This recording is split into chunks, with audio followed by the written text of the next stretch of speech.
In this episode, we'll take a look at the Stellar X3, which is a large diaphragm condenser microphone, and we'll look at that from the perspective of voiceover and live streaming.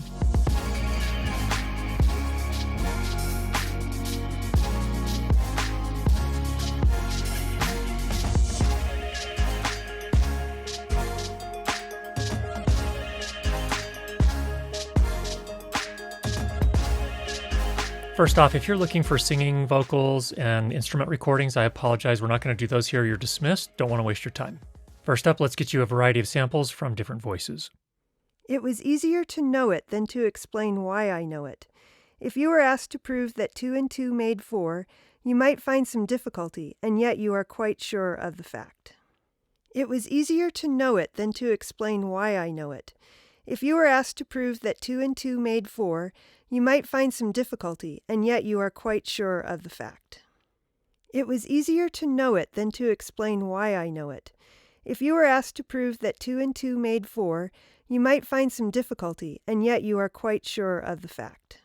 It was easier to know it than to explain why I know it. If you were asked to prove that 2 and 2 made 4, you might find some difficulty, and yet you are quite sure of the fact. It was easier to know it than to explain why I know it. If you were asked to prove that 2 and 2 made 4, you might find some difficulty, and yet you are quite sure of the fact. It was easier to know it than to explain why I know it. If you were asked to prove that 2 and 2 made 4, you might find some difficulty, and yet you are quite sure of the fact. It was easier to know it than to explain why I know it. If you were asked to prove that 2 and 2 made 4, you might find some difficulty, and yet you are quite sure of the fact. It was easier to know it than to explain why I know it. If you were asked to prove that 2 and 2 made 4, you might find some difficulty, and yet you are quite sure of the fact. It was easier to know it than to explain why I know it. If you were asked to prove that 2 and 2 made 4, you might find some difficulty, and yet you are quite sure of the fact. Here's a little sample of the polar pattern of the Stellar X3. I'm on axis right now and talking directly into the front of the microphone. We'll go ahead and move off axis, and what you're looking for here is, does it do any sort of coloration? Obviously my voice will fall off in terms of overall volume, but will the sound of my voice change significantly as I move around the mic? So let's check that. Here we're going to turn, and now we are at 90 degrees off axis from the front of the microphone. Still about the same distance. I'm probably 5 inches away from the front grill of the microphone here, or actually the side grill at this point. Okay. I'm now 180 degrees off axis. And again, now talking into the back of the microphone, just to get a sense for how the character of the microphone changes if we get any sort of coloration. We're now back at 90 degrees off axis from the front of the microphone to hear what that sounds like. And then finally turning around back to the front of the microphone on axis, 0 degrees, talking directly in to the front of the microphone. Now with the Stellar X3, it comes with a new design for the Shockmount, much more substantial than the Shockmount that came with the Stellar X2 and the Stellar X2 Vintage. What I want to test here is if I bump the arm that's holding it, how well does this suspension mount or shock mount isolate those sounds, those vibrations from getting to the microphone? Let's do a test here.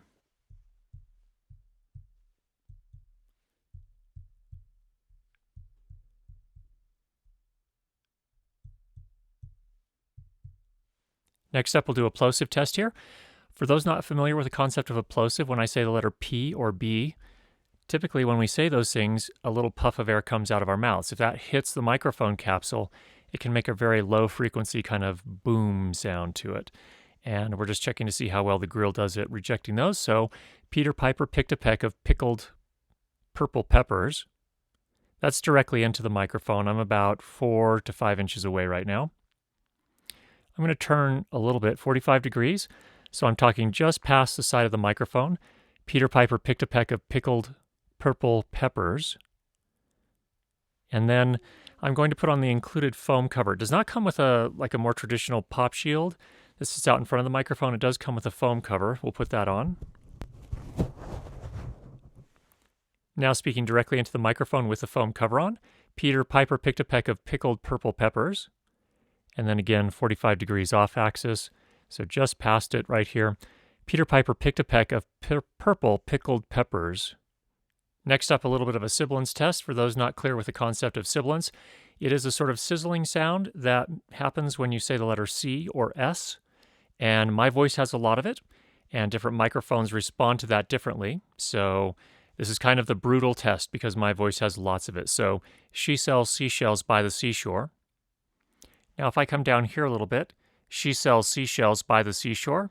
You can see how that changes the character of the sound a little bit. Let's go ahead and put on the foam cover and see how that affects it.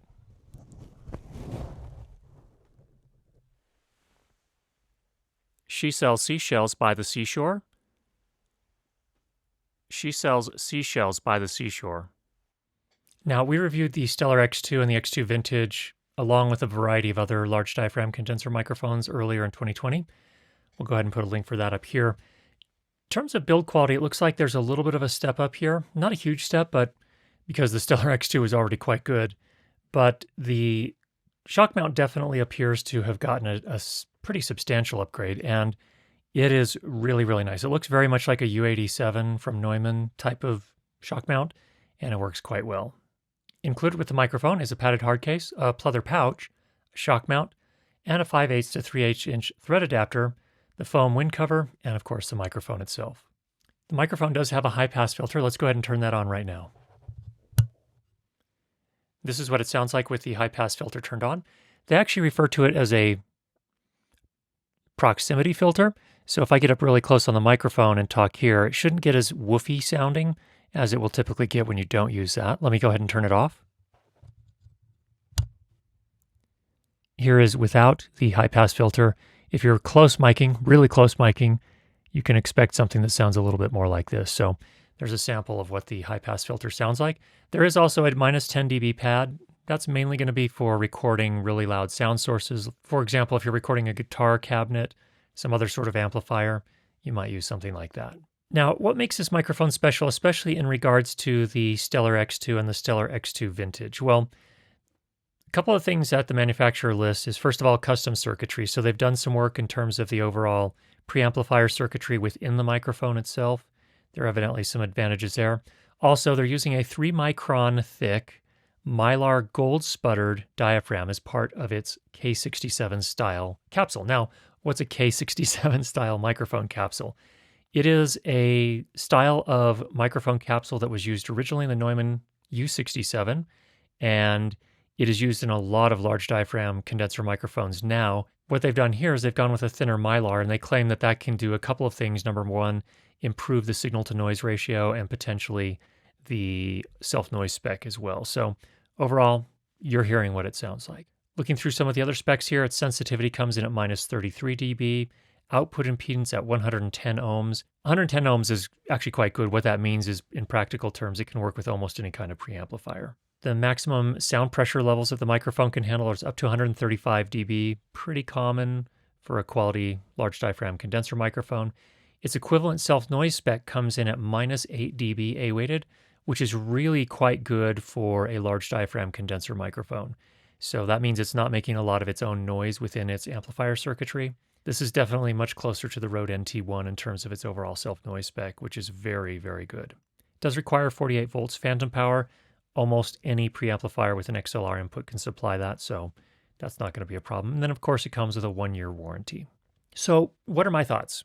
I think overall this is a really good microphone. It has a warm and articulate sound without being overwhelmingly so. Very good balance, I guess you could say.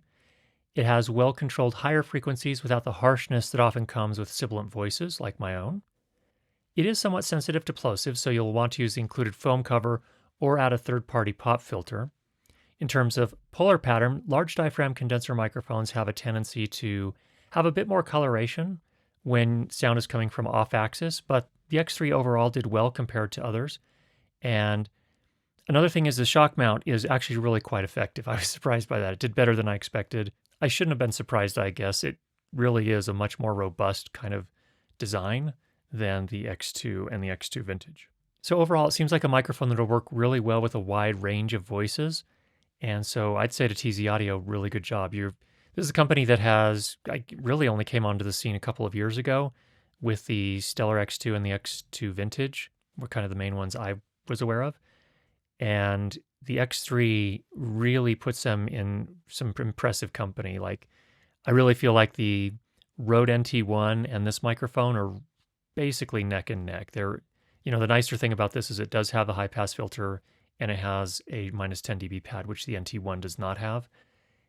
This is a little bit more expensive, but overall, I just feel like it's a great microphone. Compared to the Stellar X2, which we had in the comparison parts, this has I think a more balanced sound. The X2 Vintage had a little bit more of a kind of a brighter sound to it, to my ears, potentially bordering on harsh, especially when it comes to sibilance and things like that. The X3 to me sounded more balanced. The NT1 in relation to the X3 had what felt to me like a little bit more of a broadcasty feel to it, kind of a really, it wasn't woofy, but it was definitely had that more of the kind of the warm blanket sound to it, if you will. And I felt like there's a slight sense of that talking into a pillow, just a little bit. Not a problem. Again, the NT1 is a fantastic microphone I purchased with my own money. I love it. But I felt like this sounded a little bit more natural and a little bit more true to my voice overall, for better or worse. So of the three that we looked at here today, if it's my money, and again, full disclosure, this was sent to me by TZ Audio. I bought the X2 and I bought the X2 Vintage. I bought the RODE NT1. This one was given to me. If I were to make a choice and I could only keep one of them, it'd be a really tough toss-up between the NT1 and this. I don't know that I could make that decision, but I could definitely choose this over the X2 Vintage and a lot of other large diaphragm condenser microphones in the same price range. So there's some thoughts on the Stellar X3 from TZ Audio. Hope that was helpful. If you have any questions, go ahead and leave those down below. And if you've not already subscribed, make sure you do that. And we'll be sure to get you more great videos on how to improve your lighting and sound for video. Talk to you soon.